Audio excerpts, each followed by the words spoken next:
Bienvenidos a Negocios de Otro Planeta, el podcast de Miguel Ángel Ruiz. Aprende con el marciano emprendedor sobre negocios, marketing y ventas.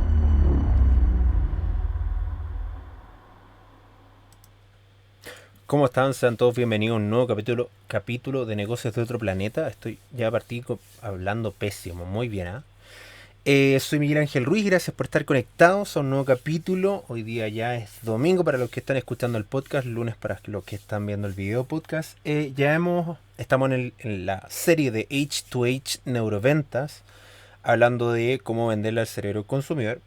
Y hemos hablado en los capítulos anteriores de que dentro de un proceso de venta hay que hacer tres cosas, ¿no? Activar o conectar con la atención de nuestro consumidor, conectando emocionalmente.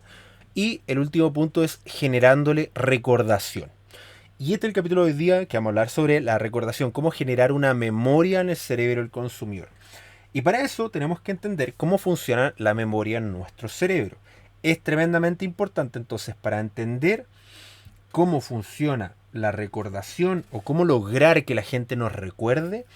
Es importante entonces entender cómo funciona la memoria, porque recuerden que si nosotros estamos en un discurso de venta, en un contexto X, ¿no? Y nosotros interrumpimos al cliente o interrumpimos a la persona con nuestro discurso de venta, no es necesariamente que la persona nos busque a nosotros, una venta en frío como se lo conoce, al fin y al cabo no necesariamente es el momento correcto o el contexto correcto para que la persona nos compre. Dicho de otra forma, si ustedes están vendiendo en un contexto determinado, no necesariamente ese contexto es el momento en que la persona va a comprar nuestro producto y servicio. Entonces, nuestro discurso de venta tiene que generar la recordación necesaria para cuando llegue el momento de la compra, en donde mi necesidad sobre ese producto y servicio que ustedes están vendiendo despierte o esté, cuando sea el momento adecuado, yo les recuerdo a ustedes, ¿sí? Entonces, claro, en un principio vamos a dar un discurso de venta y decir, ¿sabes qué? Este no es el momento, no lo estoy buscando, pero cuando sí busque ese producto, tengo que recordar que alguna vez conversé con usted, ¿sí?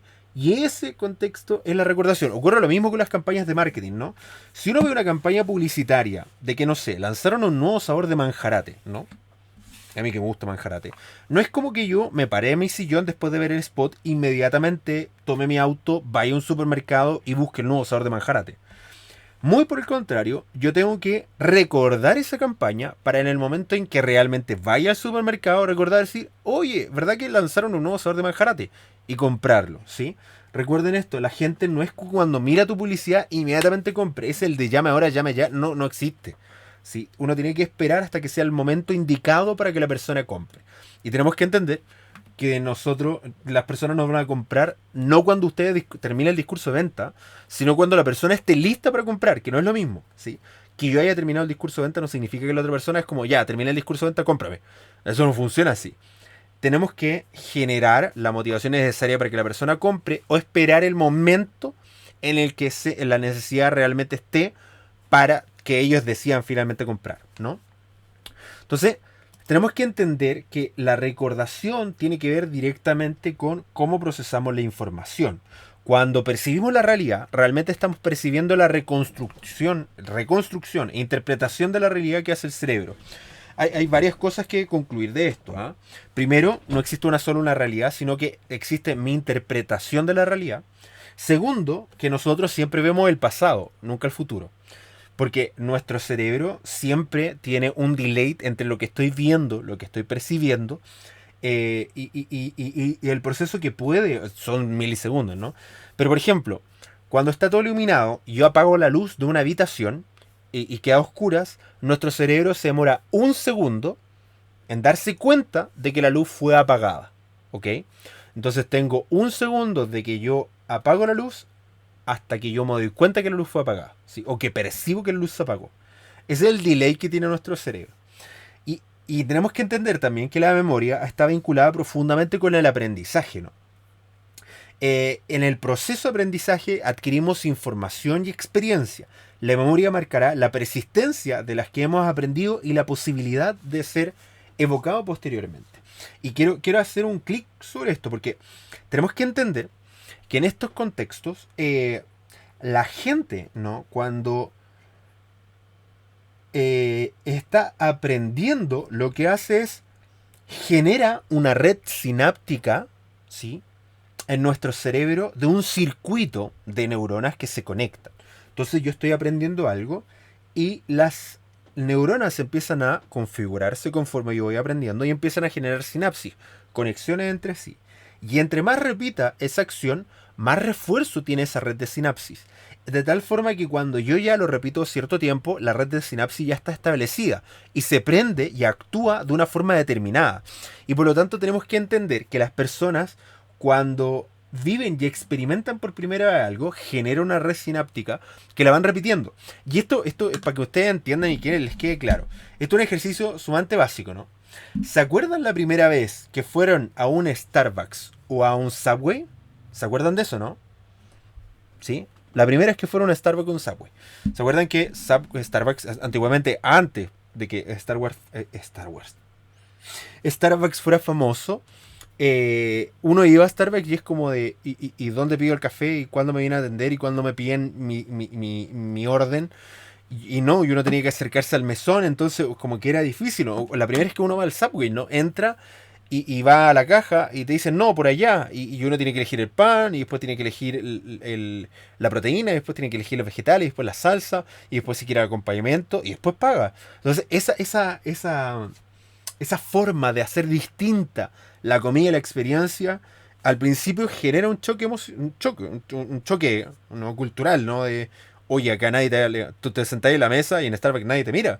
Y es como, oye, en algún momento van a venir a pedir lo que quiero pedir. Y él te dice, amigo, tiene que acercarse al mesón y tenés que esperar y después sentarte a la mesa tú mismo. Y es como de... Es raro, ¿no? Entonces, tenemos que entender que la memoria tiene que ver con eso, con el reforzamiento de conocimiento adquirido que voy repitiendo constantemente hasta que ya se forme en mi cerebro una red sináptica importante que genera, ¿no? Una forma de memoria.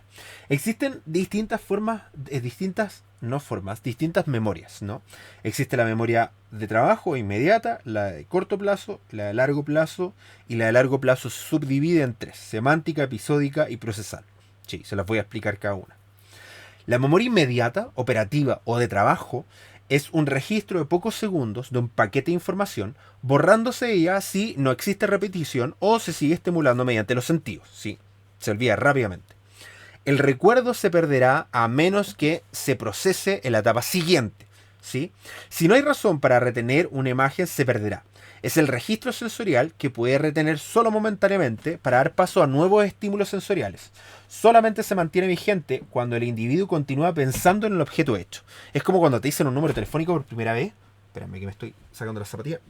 Ay. Como cuando te dicen el número telefónico la primera vez y tú tenés que repetirlo, ¿no? Entonces lo repetí hasta que te lo escribí en tu celular y es como ya, lo anoté. Da lo mismo y se te borra, ¿no?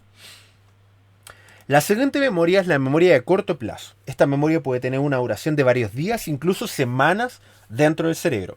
Se encuentra trabajando la mayor parte del tiempo, ¿no? Acá, por ejemplo, tiene que ver con cuando repasamos antes de una prueba. Esto es memoria de corto plazo, ¿no? Empieza a funcionar cuando dirigimos conscientemente la atención a la información recibida y la clasificamos como algo destacado e importante que merece ser recordado. Si no lo clasificamos como algo importante en nuestro cerebro, según lo que nosotros encontramos importante, la borramos. Así que después de un rato se nos borra. Y cuando es importante para nosotros, se va a la siguiente memoria, que es la memoria a largo plazo. El factor de repetición es importante para esto, fundamental para consolidar la memoria de corto plazo a más prolongada, conocida como la memoria de largo plazo. ¿Se acuerda intensamente? No, los recuerdos a largo plazo, esos que estaban ahí, en fin. Dichas repeticiones generarán circuitos neuronales que a su vez permiten conectar con otros al momento de percibir otro estímulo y vincular así un recuerdo con otro. Les voy a dar un tip después con esto para aprender rápido. Los sucesos destinados a la memoria a largo plazo permanecen de una forma de que, en una parte del sistema límbico, no sabemos muy bien dónde, o no se sabe muy bien dónde, los neurocientíficos todavía no han identificado. Es rara la memoria, ¿no? Porque esta vincula las áreas de información con la memoria, entonces no entendemos muy bien dónde está la memoria, no hay un lugar específico donde esté. Los sucesos destinados a la memoria a largo plazo permanecen en alguna parte del sistema límbico durante cierto tiempo, antes de que se asienten definitivamente en la memoria y sea parte de un recuerdo transversal. Como los recuerdos, ¿se acuerdan los recuerdos de Bailey, no? ¿Bailey se llama? ¿Bailey? De Intensamente. ¿Y cuál es el tip que les quiero dar? Para aprender nueva información, lo que ustedes tienen que hacer es vincular esa nueva información con conocimiento que ya tengan desde antes. Vincular nueva información con conocimiento sirve también para la venta. ¿Ah? ¿Cómo entonces enseñarle algo nuevo a una persona? Tenemos que tomar eso nuevo, asociarlo a algo que la persona ya conozca para hacer una impresión de esa memoria y que quede recordada, ¿sí? Entonces, si yo quiero que las personas aprendan algo nuevo, que mi cliente aprenda algo nuevo, tengo que asociar lo que quiero que aprenda con algo que ya sabe. Y en ese momento la memoria se mezcla y genera una red sináptica nueva, en el cual vincula los conocimientos que ya tiene con la nueva información que le entrego, ¿sí? ¿Suena fácil? No es tan fácil hacerlo. June Greed, una neurocientífica que escribió el libro Neuropsychology for Occupational Therapies, lo pronuncié como la callan, me van a retar. Perdón, Claudio, después de esto. Hay 3 tipos de memoria. La memoria semántica, que es que nos permite recordar de forma rápida la simbología de una marca, dotarla de sentido. Los símbolos son un elemento clave para la activación de esta memoria. Funciona con los nombres. La memoria semántica entonces nos permite a largo plazo recordar nombres, vincularlos a historias, que vincula la memoria semántica con la memoria episódica. También con las marcas y las doto de sentido, porque no tan solo su comunicación y los simbolismos que utilizan, sino también la experiencia que vivo con la marca. Y entonces yo tengo paquetes de información, yo tengo un paquete de información llamado Volkswagen. Entonces todo lo que vivo con la marca se va metiendo a la cajita Volkswagen y al fin y al cabo la suma y resta de emociones positivas y negativas es el posicionamiento que tiene esa marca en mi cerebro. ¿Ok? Está la memoria episódica, que compuestas por hechos que incluyen tiempo, lugar de los eventos vividos en relación, que por lo general, con el placer que estos generan o la emoción que estos generan, y por supuesto tiene un contexto. Yo siempre en esto pongo, en mis presentaciones, pongo una foto de una manzana confitada, y pongo una manzana confitada porque hace un tiempo, varios años ya, de años ya, sí, de años, viví en Chillán Viejo. Chillán Viejo, que la sufrió con los incendios, así que le mando un saludo allá a esa linda localidad. Y viví en Chillán, pero específicamente en Chillán Viejo. Y en la plaza de Chillán Viejo siempre se hacen festivales, sobre todo en verano. Y yo llegué como, la primera vez que llegué allá, llegué como a fin de año. Y se hacían festivales casi todos los días. Una vez fuimos a ese festival y había manzanas confitadas. Yo quería comer hace mucho tiempo manzanas confitadas. El problema es que cuando yo estaba comiendo la manzana confitada, me di cuenta que debajo del confitado, para los que no saben una manzana confitada, googleenla, no sé cómo explicar la manzana confitada. Manzana con azúcar, frito, confitado, alrededor, ok. La manzana fue confitada con el sticker de la manzana. Las manzanas, cuando son de importación, la mayoría de los chilenos, tienen un sticker, ¿sí?, de la marca. La manzana que confitaron tenía ese sticker. ¿Me pueden explicar qué seguridad yo tengo en esa manzana después de que la confitaron con sticker de que la hayan lavado? ¿Sí? Evidentemente se me quitaron las ganas de seguir comiendo la manzana, la boté a la basura y hasta el día de hoy no como una manzana confitada y cada vez que quiero ver una veo si la manzana tiene sticker. Eso tiene que ver con la memoria episódica, con un recuerdo. Y no tan solo recuerdo el momento, sino el contexto. Y las emociones que me hicieron sentir. Claro, no recuerdo la fecha, pero sí recuerdo con quién estaba, recuerdo cuándo fue, recuerdo el lugar, y recuerdo más o menos de qué iba, ¿no? En un festival, yo quería una manzana, me comí la manzana, no me terminé de comer la manzana. Y la última memoria de largo plazo tiene que ver con la memoria procesal. Y son las aptitudes adquiridas en la vida del humano, ¿no? Vías como montar en bicicleta, jugar fútbol, manejar, y que no se pueden explicar cómo fueron aprendidas estas habilidades, porque en qué momento yo pasé de no aprender a andar en bicicleta a aprender a andar en bicicleta, y en qué momento se generó un recuerdo tan importante que hasta el día de hoy puedo no manejar bicicleta en 10 años, me subo de nuevo a una bicicleta y sigo andando en bicicleta, ¿no? El lenguaje es parte de este tipo de memoria. En algún momento aprendimos a hablar y listo, nunca más se nos olvidó, a menos que tengamos una lesión en el área de Broca o de Wernicke, que son las partes asociadas al lenguaje, ¿no? Ya que es utilizado todos los días para la comunicación, pero no se sabe conscientemente cómo fue adquirido. O sea, sabemos que aprendemos las palabras por nuestros papás, ¿no? ¿Cómo se llama esto? Mesa, casa. Nosotros le estamos enseñando a nuestra hija, por ejemplo, las cosas en inglés. Entonces nos pregunta los colores, se lo decimos en inglés, los números se lo decimos en inglés, se lo aprende en español y en inglés. Pero en algún momento adquiere esa información y después ya no necesita pensar de forma consciente qué va a decir. Yo no pienso, antes de decir una frase, no tengo que estar media hora pensando qué voy a decir. Me pasa así con inglés. Con el inglés, como yo no tengo un manejo tan importante inglés, cada vez que yo voy a decir algo en inglés tengo que pensarlo muy bien para ver si está bien estructurada la oración, si lo estoy pronunciando bien, si estoy usando el tiempo correcto. Eso no lo hago en español, porque hablo nomás, no me sale de forma natural, pero con el inglés no me pasa, porque evidentemente tengo menos tiempo hablando inglés, ¿sí? Que ni siquiera lo hablo bien, pero vamos que se puede. Entonces, esos son los distintos tipos de memoria. Ahora, ¿cómo generar memoria? Ahí tiene que ver con los factores de fijación de la memoria. Hay distintas formas de cómo nosotros fijamos un recuerdo en nuestro cerebro, independiente de donde sea, pero sabiendo de que si yo quiero que la compra sea rápida, tengo que fijarme en la memoria a corto plazo, pero si yo sé que la memoria, que la persona no va a comprar tan rápido, tengo que fijar un recuerdo en la memoria a largo plazo sí o sí. Y eso no es tan fácil. ¿Cuáles son los factores de fijación? Primero tiene que ver con el estímulo. Es más fácil la fijación de mensajes estructurados y organizados de forma lógica, ¿no? 1, 2, 3, A, B, C. Es más fácil aprender que si yo aprendiera 1, 24, 15, 37, 4. Si yo les digo, vuelvan a repetir esa secuencia numérica, evidentemente les costaría muchísimo. Pero si yo les digo 1, 2, 3, 4, 5, 6, 7, pueden recordar que yo numeré del 1 al 7. Pero si yo les digo 1, 15, 24, 35, 545, 12, el repetir de la misma forma esa secuencia numérica es tremendamente difícil. ¿Por qué? Porque esa secuencia numérica no está respetando un orden lógico, ¿ya? Y en eso, como no está respetando un orden lógico, evidentemente es más difícil recordar. Conclusión, ¿cómo mejorar o ayudar a que nos recuerden más? Nuestro discurso de venta tiene que estar estructurado de una forma lógica, desde el problema hasta solución, desde el problema al proceso de la solución, desde el dolor, problema, proceso, distintas soluciones, distintos resultados. O sea, genero un storytelling, un storyboard, ¿no? Estructuralmente con una lógica, de menos a más, ¿no? Entonces, tengo que aprender que mi discurso de venta tiene que estar bien estructurado. No puedo llegar y sentarme y hablar cabeza de pescados con el cliente o cualquier cosa que se me ocurra. Yo necesito darle un hilo conductor a mi comunicación y ser coherente durante todo el proceso para poder generar una recordación al cerebro consumidor, ¿sí? El tiempo invertido también es importante.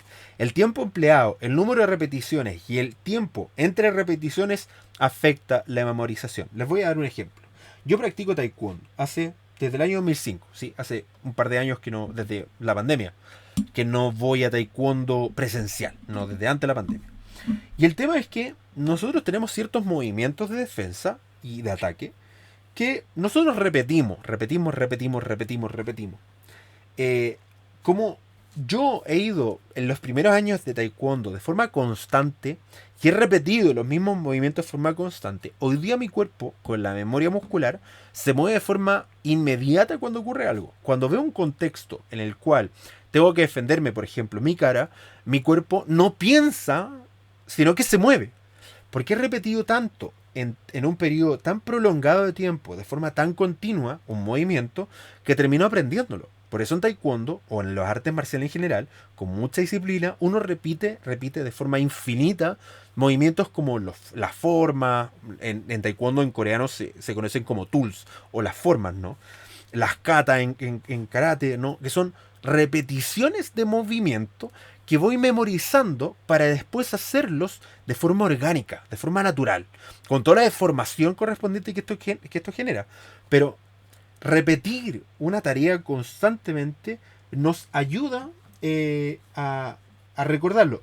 Otro ejemplo, yo todos los meses tengo que pagar Previred, que es seguro de pensión y seguro de salud, ¿no? FONASA y SAPRE en Chile o la FP.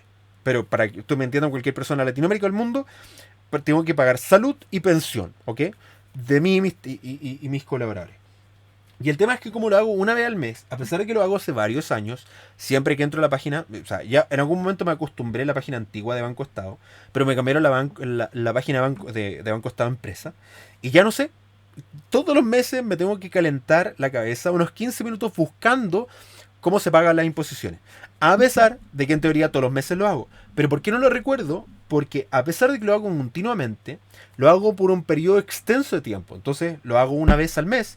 Y eso significa que no pasa el tiempo suficiente entre una repetición y otra para que logre recordar la forma en cómo pagar a través del banco las imposiciones. ¿Sí?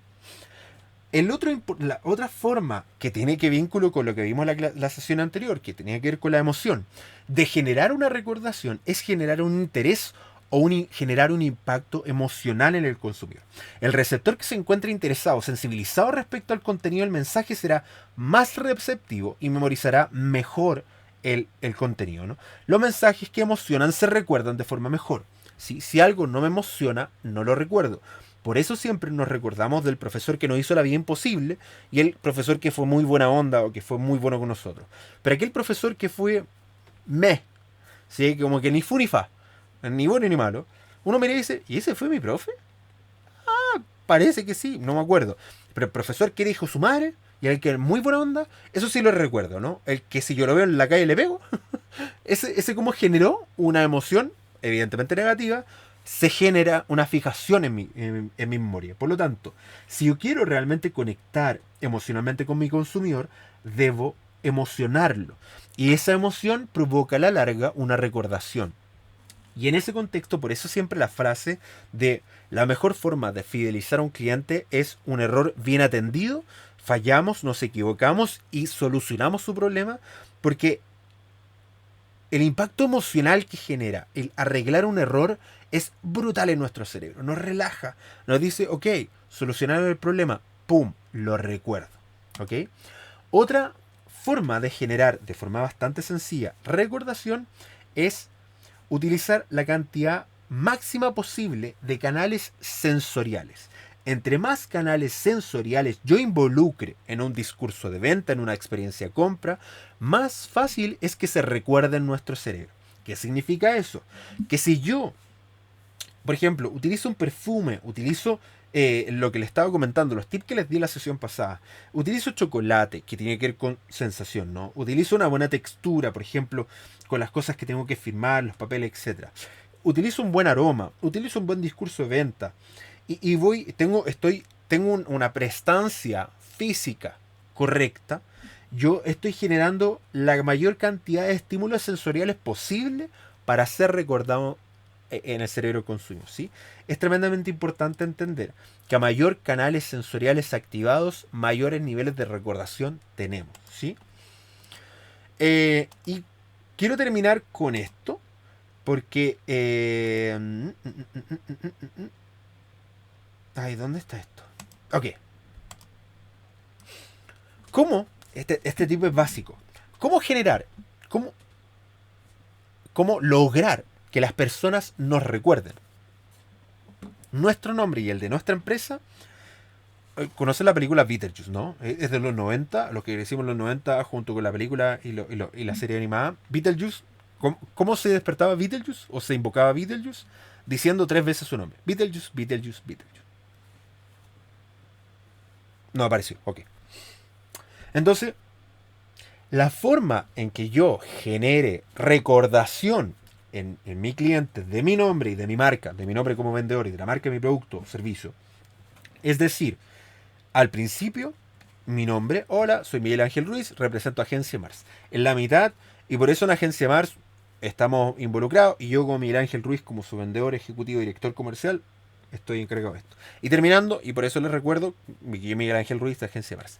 O sea, decir 3 veces al principio, en el centro y al final, genera mayores niveles de recordación o mejora las posibilidades de ser recordado, mi nombre y mi marca. ¿Ok?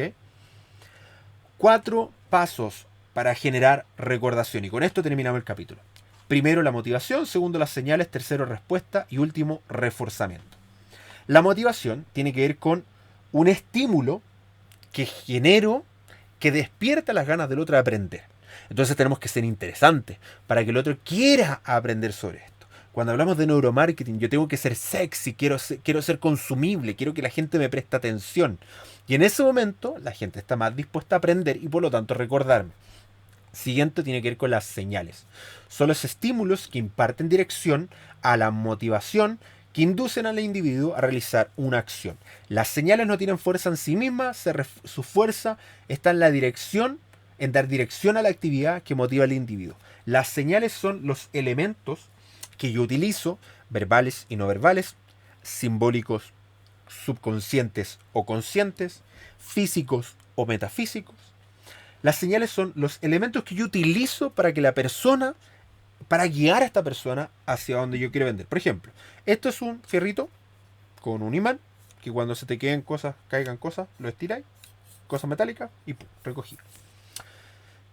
Lo hemos hablado anteriormente. Si yo te vendo esto y te estoy mirando a ti mientras te muestro el producto, lo más probable es que no mires el producto. Pero a los que están viendo el video podcast, si yo hago esto y empiezo a mirar el producto mientras estoy interactuando con él y después te miro a ti, lo que yo hago es literalmente dirigir a través de una señal tu atención hacia donde yo quiero que mires, que en este caso es el producto, ¿ok?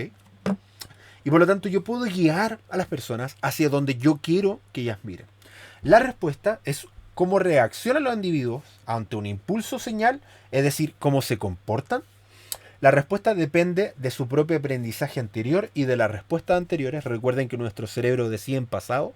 ¿Qué significa eso? Que nuestro cerebro analiza el futuro, calcula el futuro, prevé el futuro, predice el futuro, recordando el pasado. Entonces vemos cómo nos ha ido con nuestras decisiones en el pasado para calcular en este momento cómo saldría una decisión a futuro. ¿Se entendió, no? Nuestro cerebro piensa en pasado, ¿sí? Escarba en el pasado resultados anteriores para calcular el presente y el futuro y hacer predicciones. Y por eso a veces fallamos, porque lo que funcionó antes probablemente no necesariamente funcionará ahora. Y lo que no funcionó antes, quizá ahora sí funcione. Pero como nuestro cerebro decía en pasado, ahí tenemos nuestros sesgos cognitivos funcionando. Y el último, el reforzamiento, permite incrementar la probabilidad de que una respuesta se presente en el futuro como resultado de ciertas señales o estímulos específicos. Y lo ya que hago, entonces, imprimo una señal a una respuesta.